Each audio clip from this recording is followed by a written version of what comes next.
अमेरिकी संसद के निचले सदन हाउस ऑफ रिप्रेजेंटेटिव ने इंटरनेशनल क्रिमिनल कोर्ट पर प्रतिबंध लगाने से जुड़ा बिल पास कर दिया है। अमेरिका ने यह कदम इजरायली प्रधानमंत्री बेंजामिन नेतन्याहू और पूर्व रक्षा मंत्री योव गैलेंट के खिलाफ आईसीसी की तरफ से जारी किए गए अरेस्ट वारंट के बाद उठाया है।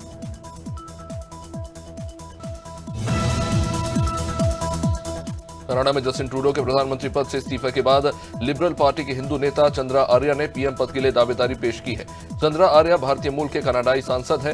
जस्टिन ट्रूडो के इस्तीफे के बाद से लिबरल पार्टी में नया लीडर चुनने का काम शुरू हो गया है।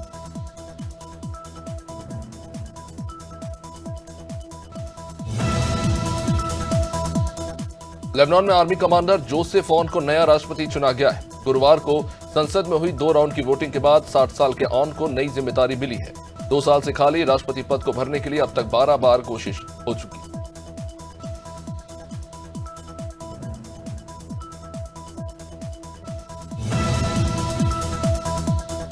गाजा में हमास और लेबनान में हिजबुल्लाह से युद्ध के बीच इसराइल ने अपना नया मैप जारी कर दिया है। इसे ग्रेटर इजराइल नाम दिया गया है। ग्रेटर इजराइल में फिलिस्तीनी क्षेत्रों और अरब भूमि को इजराइल का हिस्सा बता दिया गया है। इसके बाद बवाल मच चुका है। खाड़ी के कई मुस्लिम देश इजराइल के इस नए नक्शे को लेकर भड़क उठे।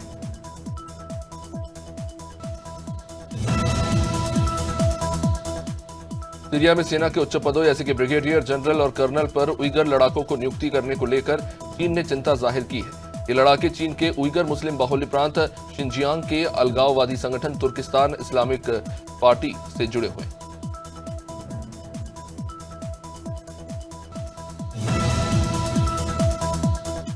मध्य प्रदेश हाईकोर्ट ने जबलपुर सहित राज्य के थाना परिसरों में स्थित हनुमान मंदिरों पर उठी जनहित याचिका को खारिज कर दिया।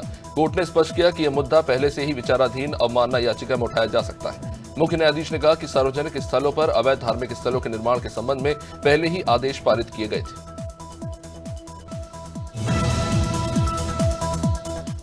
इलाहाबाद हाईकोर्ट ने एक बार फिर सरकारी डॉक्टरों के प्राइवेट प्रैक्टिस को लेकर गंभीर टिप्पणी की है। हाईकोर्ट ने प्रदेश सरकार को निर्देश दिया है कि प्रांतीय चिकित्सा सेवाएं और जिला अस्पतालों में कार्यरत डॉक्टरों की प्राइवेट प्रैक्टिस पर रोक लगाने की नीति लागू करने के लिए कहा गया है।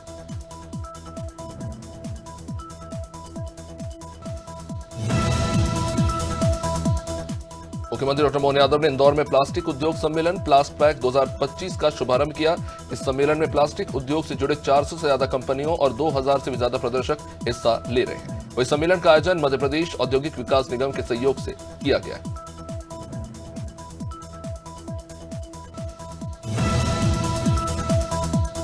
सीएम योगी प्रयागराज महाकुंभ में 2 दिन के दौरे पर है। दूसरे दिन सीएम योगी सर्किट हाउस में आकाशवाणी का एफएम रेडियो चैनल का शुभारंभ किया। पहले दिन यानी 9 जनवरी की रात को 13 अखाड़ों के साधु संतों के साथ रात्रि भोजन उन्होंने किया था। इसमें उन्होंने चने का साग और मूंग का हलवा खाया था।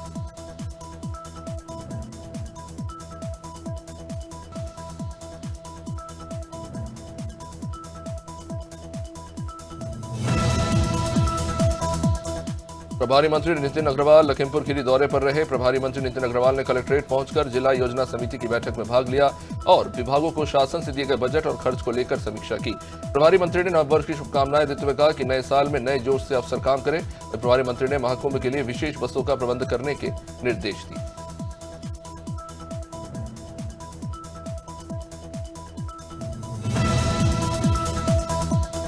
जांजगीर में न्यायिक अधिकारियों के नवनिर्मित आवासीय परिसर का उद्घाटन हुआ। मुख्य न्यायाधीश रमेश सिन्हा, न्यायमूर्ति दीपक कुमार तिवारी ने वर्चुअली जुड़कर परिसर का उद्घाटन किया। इस दौरान अपर जिला और सत्य न्यायाधीश सर विजय अग्रवाल ने बताया कि जिला और सत्य न्यायालय में जो न्यायिक अधिकारी पदस्थ हैं उनके लिए आवास का उद्घाटन किया गया है।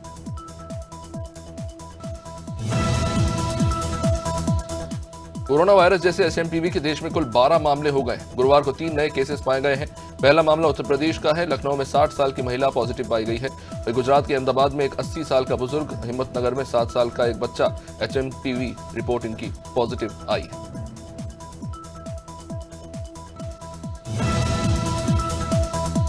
यूपीएससी और एसएससी की तरह ही छत्तीसगढ़ में भी भर्ती परीक्षाओं के लिए कैलेंडर जारी होगा। इसकी शुरुआत व्यापम करने जा रहा है। साल भर में व्यापम से कौन कौन सी परीक्षा आयोजित की जाएंगी, इसकी पूरी लिस्ट जारी होगी। ये कैलेंडर इसी सप्ताह जारी होने की संभावना है।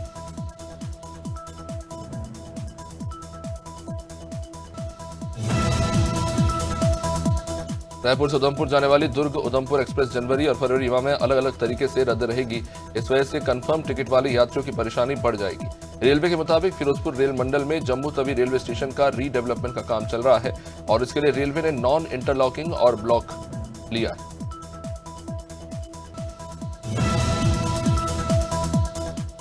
हाथरस कोतवाली सदर क्षेत्र में एक कमरे के अंदर से एक पुलिसकर्मी की लाश बरामद हुई।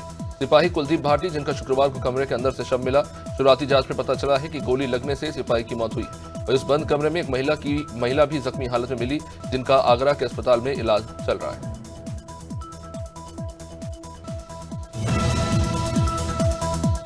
संभल के स्मोली थाना इलाके में ईंट भट्टे की दहकती आग में कूदकर अमेठी के एक मजदूर ने अपनी जान दे दी।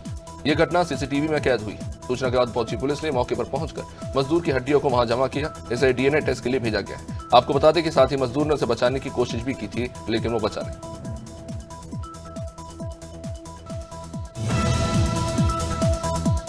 उत्तर प्रदेश में अलीगढ़ मुस्लिम यूनिवर्सिटी को बम से उड़ाने की धमकी दी गई है। धमकी मेल के जरिए दी गई। मेल भेजने वाले शख्स ने 2 लाख रुपए की डिमांड की। देर रात मामला सामने आने के बाद यूपी एटीएस की बम स्क्वाड ने पूरी यूनिवर्सिटी की तलाशी ली। तलाशी अभियान में डॉग स्क्वाड को भी शामिल किया गया।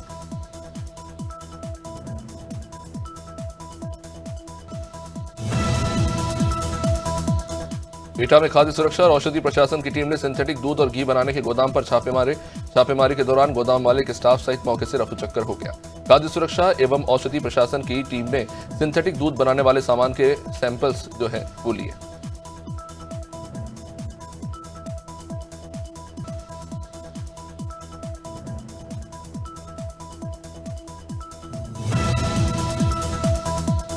फतेहपुर में चेकिंग के दौरान पुलिस ने एक अंतर जनपदीय बदमाश को एनकाउंटर के दौरान गिरफ्तार किया। शातिर के पैर में गोली लगी है। घायल अवस्था में बदमाश को सीएचसी में भर्ती कराया गया। कब्जे से चोरी की बाइक के साथ तमंचा, कारतूस और 250 रुपए पुलिस ने बरामद किए।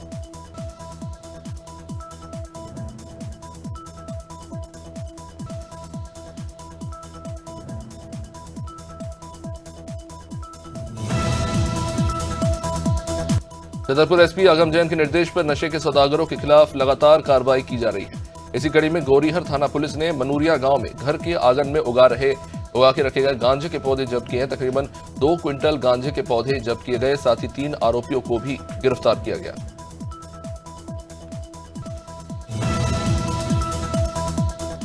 हमीरपुर के मोदा कोतवाली क्षेत्र से धर्म परिवर्तन का मामला सामने आया है, जहां एक हिंदू परिवार पर धर्म परिवर्तन का दबाव बनाया गया। बता दें कि मुस्लिम युवक ने एक बीमार हिंदू परिवार का ब्रेन वॉश किया। इसके बाद परिवार को प्रलोभन देकर घर में मजार बनवाने का दबाव डाला गया, लेकिन हिंदू संगठन की सतर्कता से परिवार धर्म परिवर्तन से बच गया है। बाद में हिंदू संगठन ने पुलिस को जाकर इसके मामले में शिकायत की। जबलपुर में अपर जिला दंडाधिकारी नाथूराम गौड़ ने मकर संक्रांति के मौके पर जिले में चाइनीज मांझे के विक्रय पर प्रतिबंध लगा दिया है। आपको बता दें कि यह आदेश 14-15 जनवरी को मांझा उड़ाने के दौरान पशु पक्षियों की सुरक्षा और दुर्घटनाओं को रोकने के लिए जारी किया गया है। वही आदेश का उल्लंघन करने पर संबंधित व्यक्ति और दुकानदार के खिलाफ कड़ी कार्रवाई की जाएगी। नरसिंहगढ़ के पास ग्राम सूकली में चल रही भागवत कथा सुनकर लौट रहे श्रद्धालु के साथ बड़ा हादसा हो गया। बता दें कि देर रात पीलू खेड़ी ब्रिज के पास एक ट्रैक्टर और ट्रक के बीच में जबरदस्त टक्कर हुई। इस हादसे में 2 लोगों की मौके पर ही मौत हो गई, जबकि दर्जन भर लोग बुरी तरह से जख्मी हो गए। घटना की सूचना मिलने के बाद वहां की स्थानीय पुलिस मौके पर पहुंची और राहत कार्य शुरू किया गया। कटनी के रंगनाथ थाना क्षेत्र में एक रेस्टोरेंट में देर रात अचानक आग भड़क उठी। बताया जा रहा है कि रेस्टोरेंट में शॉर्ट सर्किट से आग लगी थी। जब रेस्टोरेंट बंद होने के बाद किचन से धुआं उठने लगा तो सूचना के बाद मौके पर दमकल की टीम पहुंची और आग को बुझाया गया।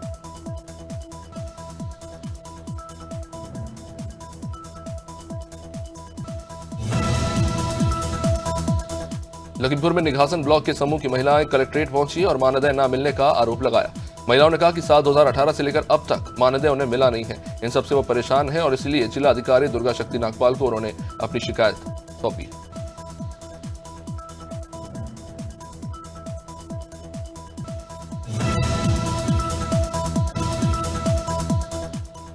शहडोल संभाग के प्रभारी सचिव नीरज मंडलोई ने मुख्यालय में विकास कार्यों की समीक्षा बैठक ली। इस बैठक में उन्होंने उमरिया शहडोल नेशनल हाईवे के निर्माण कार्य की धीमी गति पर नाराजगी जताई और इसे शीघ्र पूरा करने के लिए संबंधित विभाग के अधिकारियों को निर्देश भी दिए। तो इस बैठक में अन्य विकास कार्यों को लेकर भी चर्चा की गई।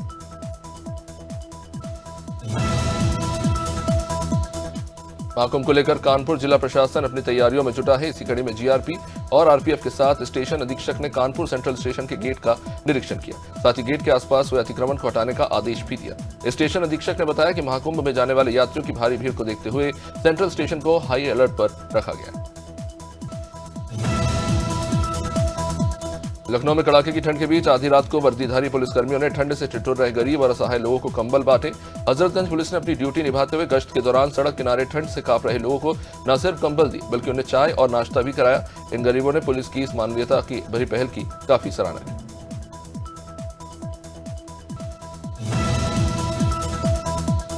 अयोध्या में रामलला की प्राण प्रतिष्ठा की पहली वर्षगांठ मनाने को तैयारी हो रही है। 11 से 13 जनवरी तक उत्सव होगा। इन 3 दिनों में वीआईपी दर्शन नहीं होंगे। मंदिर ट्रस्ट ने अंगद टीला पर जर्मन हैंगर टेंट लगवाए हैं। 5000 मेहमानों की मेजबानी होगी, जिसमें 110 वीआईपी गेस्ट होंगे। ट्रस्ट के मुताबिक 5 लाख लोगों के आने का अनुमान है।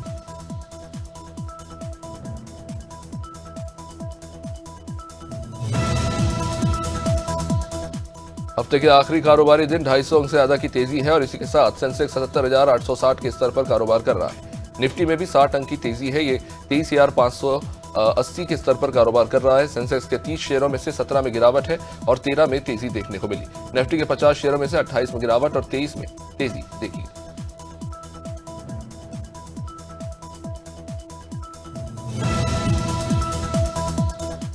मध्य प्रदेश के इंदौर में गोदरेज ग्रुप ने नए साल पर 206 करोड़ रुपए का सबसे बड़ा जमीन सौदा किया है। रियल एस्टेट एक्सपर्ट्स का कहना है कि ये 2025 का अब तक का सबसे बड़ा सौदा है। गोदरेज प्रोजेक्ट डेवलपमेंट लिमिटेड ने ये जमीन 24.30 एकड़ मांगलिया गांव, तहसील सांबेर में हेरिटेज डेवलपर से ली।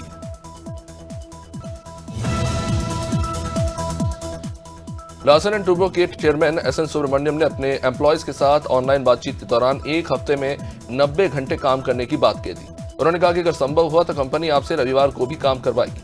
बातचीत के दौरान सुब्रमण्यम ने कर्मचारियों के सवालों के जवाब भी दिए और कुछ सवाल भी किए।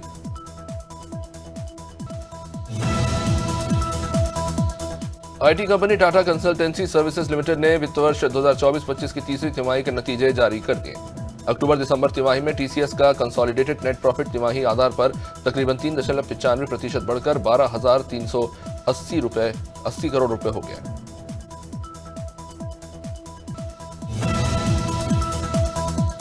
सिस्टमैटिक इन्वेस्टमेंट प्लान यानी कि एसआईपी के जरिए म्यूचुअल फंड्स में निवेश लगातार बढ़ रहा है। बीते दिसंबर में पहली बार मासिक एसआईपी 26,000 करोड़ रुपए से ऊपर निकल गया। दिसंबर 2023 में यह 17,610 करोड़ था, जो बीते माह 50.25% बढ़कर 26,459 करोड़ रुपए हो गया।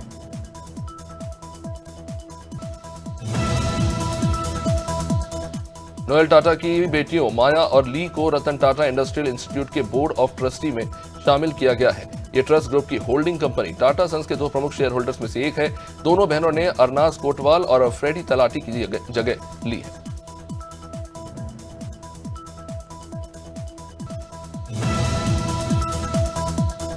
टेक कंपनी पोको ने भारत में पोको X7 सीरीज को लॉन्च कर दिया है। कंपनी ने पोको X7 सीरीज में 2 स्मार्टफोन पोको X7 5G और पोको X7 Pro 5G शामिल किया है। नए mid range smartphone Poco X6 X और X6 Pro के अपग्रेडेड वर्जन है। लॉन्च ऑफर में X7 स्मार्टफोन 19,999 और X7 Pro स्मार्टफोन 24,999 मिलेगा। भारतीय बल्लेबाज केएल राहुल को इंग्लैंड के खिलाफ घरेलू मैदान पर होने वाली 8 मैचों की व्हाइट बॉल सीरीज से आराम दिया जाएगा। इसमें 5 T20 और 3 वनडे मैच शामिल है। ये सीरीज 22 जनवरी को कोलकाता में पहले T20 मैच से शुरू होगी।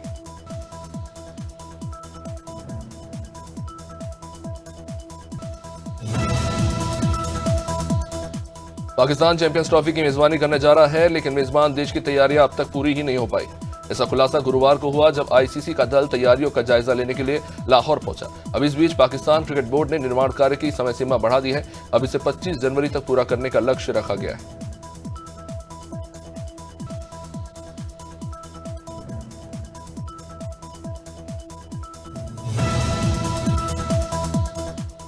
पूर्व क्रिकेटर मनोज तिवारी ने गौतम गंभीर को पाखंडी कहा है। इतना ही नहीं, मनोज ने गौतम को अकेले क्रेडिट लेने वाला भी बता दिया। आपको बता दें कि तिवारी 2012 और 14 में गंभीर की कप्तानी में आईपीएल जीतने वाली कोलकाता नाइट राइडर्स की टीम का हिस्सा रहे थे।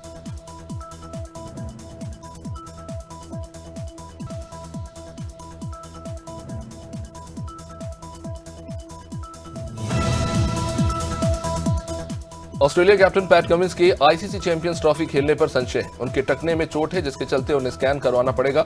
ऑस्ट्रेलिया के चीफ सेलेक्टर्स जॉर्ज बिली ने पैट कमिंस की फिटनेस को लेकर अपडेट दिया है।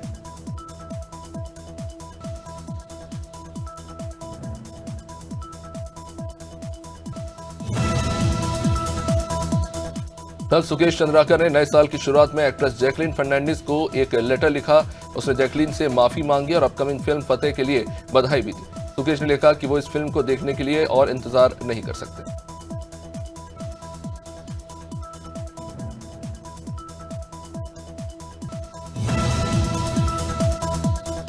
सलमान खान के पिता सलीम खान का एक पुराना वीडियो सोशल मीडिया पर तेजी से वायरल हो रहा है। इस वीडियो में वो सलमान की शादी न होने की वजह का खुलासा कर रहे हैं। उन्होंने बताया कि सलमान अपनी गर्लफ्रेंड को अपनी मां की तरह बनाने की कोशिश करते हैं, यही कारण है कि उनकी शादी नहीं हो रही।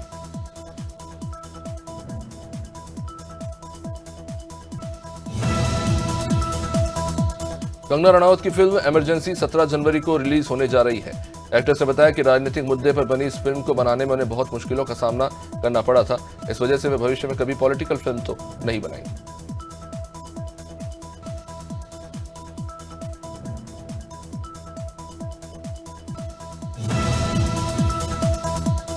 एक्टर डायरेक्टर फरहान अख्तर के तीसरी बार पिता बनने की खबर अफवाह है।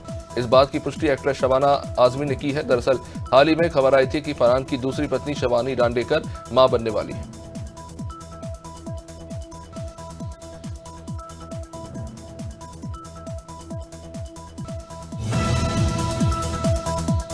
मध्य प्रदेश में कड़ाके की सर्दी पर 2-3 दिन के लिए ब्रेक लगेगा। 11 और 12 जनवरी को ग्वालियर, चंबल, रीवा और सागर और जबलपुर संभाग के जिलों में बूंदाबांदी होने के आसार है। वही कोहरा भी रह सकता है। 13 जनवरी से कड़ाके की ठंड का दौर फिर से शुरू हो जाएगा।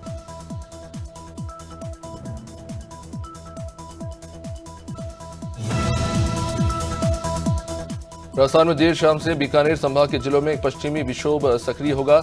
इस सिस्टम के असर से बीकानेर, गंगानगर, हनुमानगढ़ के एरिया में बादल छाए रह सकते हैं। 11 जनवरी को इस सिस्टम का असर जयपुर, बीकानेर, अजमेर और भरतपुर संभाग के जिलों में बना रहेगा।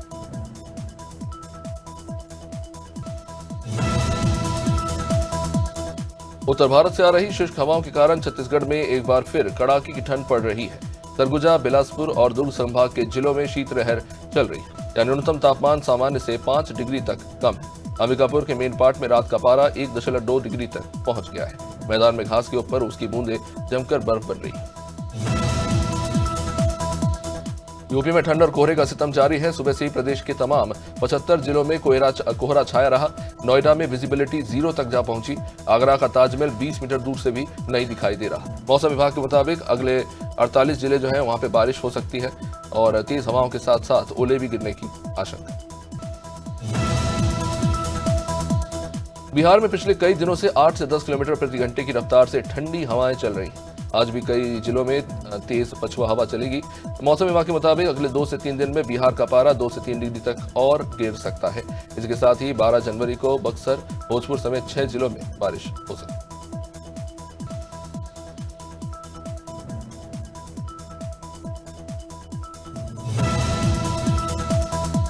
झारखंड में ठंड का प्रकोप जारी है। सुबह और शाम राज्य के कई हिस्सों में शीतलहर चल रही है। आसमान के साफ होते ही ठंड का असर भी बढ़ गया है। हालांकि मौसम विभाग के मुताबिक पश्चिमी विक्षोभ की वजह से 11 जनवरी को न्यूनतम तापमान में बढ़ोतरी होगी और लोगों को ठंड के साथ थोड़ी राहत मिलेगी।